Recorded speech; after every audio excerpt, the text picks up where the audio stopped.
তোমার না আমি একদিন কইছি আব্বা তুমি আমার বাসা নিচে আসবা না। তোমার যদি আমার বউহান বাসা নিচে দেখে আলায় তাহলে তো আমার বউহান চিল্লাচিল্লি করবো। অনেক ভাল লাগে আব্বা আপনার, আমার বাপের চেয়েও বেশি ভালোবাসি আপনার আব্বা। এলেন আব্বা, এখানে 20,000 টাকা আছে, এটা দিয়ে আপনি চা নাস্তা খাইবেন আব্বা, ঠিক আছে? ওই তো আমার বলা আইছে। কি ব্যাপার, তুমি কখন আসছো? আইসি বাবা, অনেকক্ষণ হয়েছে, তোর লেগে বয়ে রইছি। তোমার না আমি একদিন কইছি আব্বা তুমি আমার বাসা নিচে আসবা না। তোমার যদি আমার বউহান বাসা নিচে দেখে আলায় তাহলে তো আমার বউহান চিল্লাচিল্লি করবো। তুমি কি চাও যে আমার সংসারের ভিতরে অশান্তি থাক? তুই দি বাবা একবারে হুকাই গেছ। তোর মা তোর লেগে কটা ডিম পাঠাইছে, এগুলো দেওয়ার লেগে আইছি। কি কয়টা ডিম লয়ে আইছো? তুমি যে ডিম লয়ে আইছো এই ডিম কি আমি কিনা খাইতে পারি না? হ্যাঁ, এই ডিম যদি আমার বউ দেহে তাহলে এই ডিম আমার যত সব ব্যাকের লোকজন। ইসিরে বৃদ্ধ বাপটার সাথে কেমন আচরণটাই করতেছে। দাঁত থাকতে দাঁতের মর্ম বুঝে না। আজকে আমার বাপটা নাই, আমি বুঝি বাপের ভালোবাসাটা ছেলের জন্য কতটা গুরুত্বপূর্ণ। আমার জীবনে আমি এরকম পোলা কোনোদিনই দেখিনি। বুড়া বাপটার লগে কেমনে ব্যবহারটা করতেছে। এই ডিম দিলা, ডিমটি নিয়ে তোর বাবির কাছে দিবি যা। আচ্ছা ভাই, আর দিয়ে কবি ভাই আসতেছি। এটি কিনে দিছে, ঠিক আছে? ঠিক আছে ভাই। তোমার কি আক্কেল জ্ঞান কিছু নাই? আর কিছু কইবা? বাবা তোর মাটা অসুস্থ, ডাক্তার দেখানোর দরকার। ঘরে বাজার সদাও তেমন নাই, খুব কষ্টের মধ্যে দিন চাইতেছে। যদি কটা টাকা দিতি তাহলে তোর মা ডাক্তারও দেখাইতাম, কিছু বাজারও করতাম। এই তো লাইনে আইছো, ডিমটা আনো নাই, আইছো টাকা নিতে। এটা কইলি তো পারো যে বাবা কয়টা টাকা দে, এত বাহানা করার কি দরকার ছিল? তোমরা যা মনে করো, মনে হয় যে আমি টাকার গাছ লাগাইছি, আমার কাছে অ্যাভেলেবেল টাকা থাকে, নিজেরই চলতে কষ্ট হয়ে যায়। হ্যালো, 1,000 টাকা রাখো, ধরো না কে এ দিয়া কিছু কিনে নিও যাও। খালি বাপ হইছে নেওয়ার লইগা যত সব। আব্বা এই যে রেস্টুরেন্টটা দিলাম, এই রেস্টুরেন্ট যে আমার টাকা দিয়ে দিছি, ইয়া কিন্তু আমি কাউরে কইছি না, বুঝছেন? সম্পর্কে আপনি আমার শ্বশুর হইলেও আপনার আমি আমার জন্মদাতা বাপের চেয়েও বেশি বিশ্বাস করি। আর একটা কথা আব্বা, এই রেস্টুরেন্টের ডিট কাগজপত্র যা কিছু আছে সবকিছু আপনার নামে করে দিছি আব্বা। আপনি কিন্তু আব্বা এই কথাটা বাইরের কারো কাছে কোয়েন না, এমনকি আমার আব্বার কাছেও কোয়েন না, বুঝছেন? আরে না, তুমি আমার নামে রেস্টুরেন্ট দিছো, এটা আমি মানছি রে কইতে যামুকে? বোকা, আমি কি পাগল নাকি?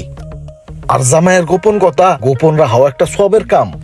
ঠিক আব্বা, ঠিক ঠিক আব্বা, ঠিক। এর লেগে আপনার আমার ভাল লাগে আব্বা, বুঝছেন? অনেক ভাল লাগে আব্বা আপনার, আমার বাপের চেয়েও বেশি ভালোবাসি আপনার আব্বা। এলেন আব্বা, এখানে 20,000 টাকা আছে, এটা দিয়ে আপনি চা নাস্তা খাইবেন আব্বা, ঠিক আছে? টাকা পয়সা লাগলে আমার কইবেন আব্বা। আচ্ছা বাবা। তাহলে যান আব্বা, আসসালামু আলাইকুম। শ্বশুর একটা পাইছি বাপের চেয়েও আপন।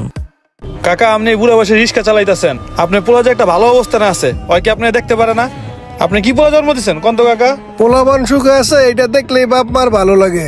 পোলাবান সুখে থাকলে এটি বাপ মার সুখ। পোলাবান জন্ম দিছি কামাই খাওয়ার লাগে না, পৃথিবীর সমস্ত মায়া মহব্বত দিয়া তিল তিল করে পোলাবানরা মানুষ করছি বাবা। আর এরই নাম বাবা মা। এখন বুঝবা না তুমি, বাপ বলে বুঝবা, কই যাইবা এখন উঠো। ঠিক আছে কাকা, চলেন তাহলে।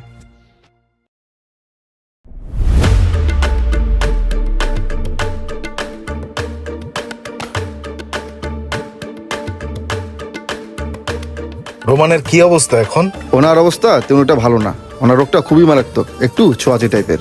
এই চিকিৎসা বাংলাদেশে নাই, ওনাকে বিদেশে নিয়ে চিকিৎসা করাতে হবে। চিকিৎসা করাতে প্রায় 20 লাখ টাকার মতো খরচা হবে আপনাদের। টাকাটা ম্যানেজ করে দ্রুত নিয়ে যান।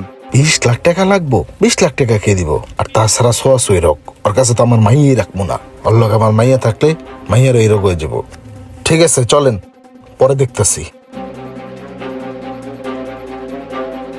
বিয়াই পোলার অবস্থা তো বেশি ভালো না, এখন কেমনে কি করবেন? কেমনে কি করবো মানে? কি কইতে চাইতেছেন? এই রেস্টুরেন্ট কি আপনার পোলার? যে এই রেস্টুরেন্ট বেচে আপনার পোলার চিকিৎসা করবো আমি? না বিয়াই, আমি এগুলা তো বল। আরে থামেন, আপনি কি কইতে চাইতেছেন আমি বুঝছি তো।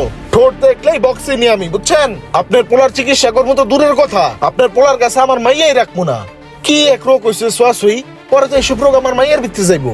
আপনার পোলার লেগে কি আমার মাইয়া রামু নাকি আমি? কান খুললে শুনে রাখেন, আপনার পোলার কাছে আমার মাইয়া আর দিমু না। আপনার পোলার আপনি কি করবেন, আপনারটা আপনি করেন না, যান। আল্লাহ, তুমি আমার পোলাটারে ভালো করে দাও। বাবারে এই জমিনটা বেচা তুই আমার 20 লাখ টাকা ব্যবস্থা করে দে, আমার পোলাটারে আমি বাঁচাই। কাকা এই জমিটুকুই তো আপনার সম্বল, এটা বেচা আপনি পোলার চিকিৎসা কইরা এখন তো রিক্সা চালান, পরে কি জমি বেচা ভিক্ষা করবেন? শোনেন কাকা, এই জমি টমি বেচার দরকার নাই, পোলার মতো পড়ে থাক।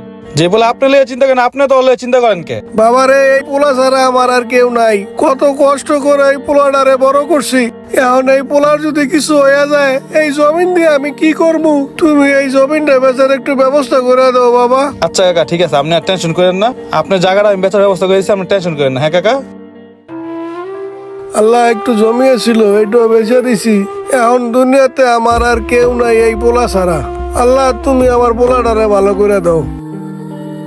দুনিয়াতে যে সন্তান বাবা মায়ের দুঃখ কষ্ট বুঝে না তাদের মতো কপাল পোড়া আর কিছু হয় না। দাঁত থাকতে দাঁতের মর্মতা দিতে শিখুন, বাবা মাকে বেশি বেশি ভালোবাসুন, তাদেরকে আপনার কাছে রাখুন। বাবা মায়ের মনে কষ্ট দিয়ে কোনো সন্তানই কোনোদিন সুখী হতে পারে না, কথাটা মনে রাখবেন।